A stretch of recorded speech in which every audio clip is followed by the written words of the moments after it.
Well, hello there everybody and welcome to a brand new video. And I just have one thing to say because I couldn't be any more happier right now because Game of Thrones is back, everybody. Oh my god, yes! Honestly, Game of Thrones was like my favorite show at the time. After season 8, I gotta admit, I did say it wasn't my favorite show anymore, but I actually did a rewatch of a few episodes, and it actually gave me a like a refresher. I felt nostalgic about all the times, every lead up to a new season, to a new episode. I felt nostalgic about all that, and I started to remember how great GOT was. I gotta be honest with you, season 8, not as bad as I thought it was before. I still think the long night is stupid, but I'm not very disappointed with where the characters ended up. I just don't really like how they got there, if that makes sense. So yeah, here we go. Game of Thrones is back with House of the Dragon, and as you can tell, I'm wearing my flame shirt because fire and blood.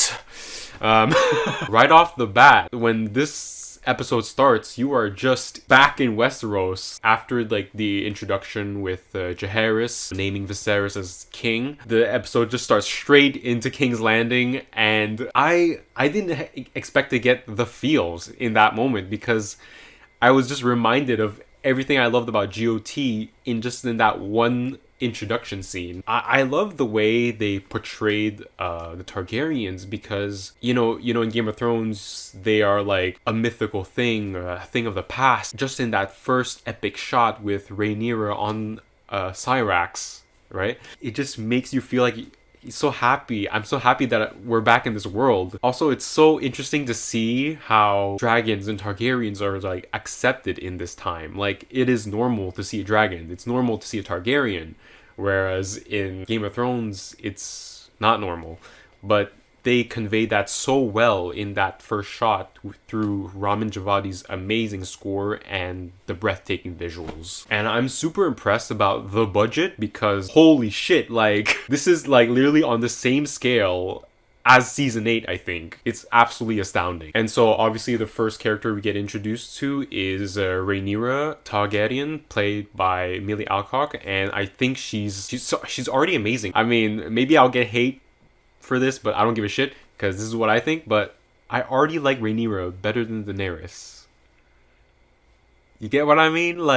She's already more likable as a character, and she kind of reminds me of Arya as well, and I think that's pretty cool. But yeah, based on what I've seen from her in this episode alone, I am really looking forward to see where this show takes her character. We get introduced to Emily Carey as Alicent Hightower. There's not much of her in this episode, but hey, I mean, she has room to grow as a character, and I can definitely see that in this episode. And then we have Matt Smith playing Daemon Targaryen, and he was born to play this role. He just owns this role. The first shot you see of him is him sitting on the Iron Throne, and he just oh yes, he is Daemon Targaryen. I don't even know much about Daemon Targaryen. This episode alone establishes that so well into who he is, and that Matt Smith can play this character, and he is right for this character. They couldn't have picked anybody better, and this is just and then you have Paddy Considine playing Viserys the First, King Viserys the First. What can I say? I didn't even realize he was the guy from, I forgot his name, the guy from The Bourne Ultimatum.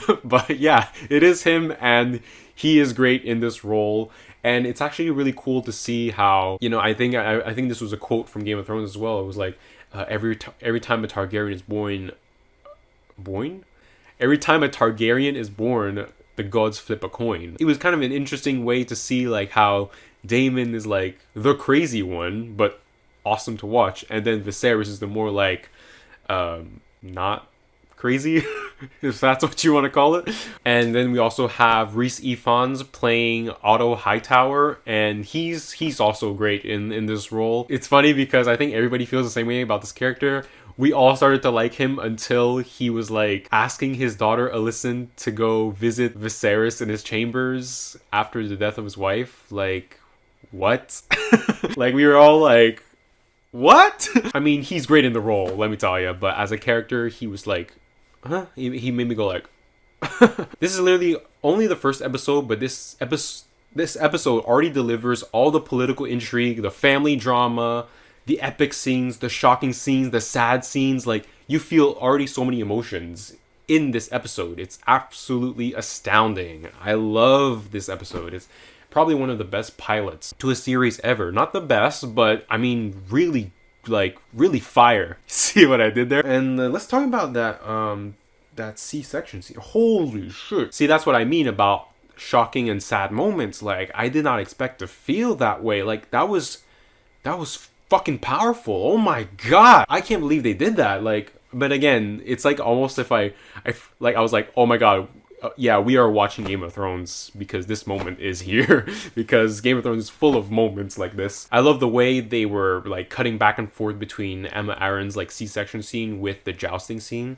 I think it was done incredibly. It was like kind of like a thing where it was like it was a woman's battlefield and then cutting back and forth to a man's battlefield, you know, like that was beautiful. Oh, and Ramin Djawadi's score, like the song The Prince That Was Promised, playing during the scene during Rhaenyra's like not coronation but her ceremony, being named heir to Viserys. That's a great song. Like it was like a piano heavy song, and that's what Ramin Djawadi does.